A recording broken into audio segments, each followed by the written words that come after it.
புறாயிரகில் செய்த புத்தம் புதிய மெத்தை உந்தன் மேனி என்று உனக்கு தெரியுமா? சீனச்சுவரை போலே எந்தன் காதல் கூட இன்னும் நீளமாகும் உனக்கு தெரியுமா? பூங்கா என்ன வாசம் என்று உந்தன் மீது தெரியும்.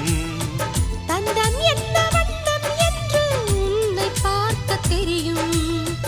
காதல் வந்த பின்னாலே கால்கள் ரெண்டும் காற்றில் செல்லும். கம்பன் செல்லி சேர்ந்துதான் கவிதை எழுதியது.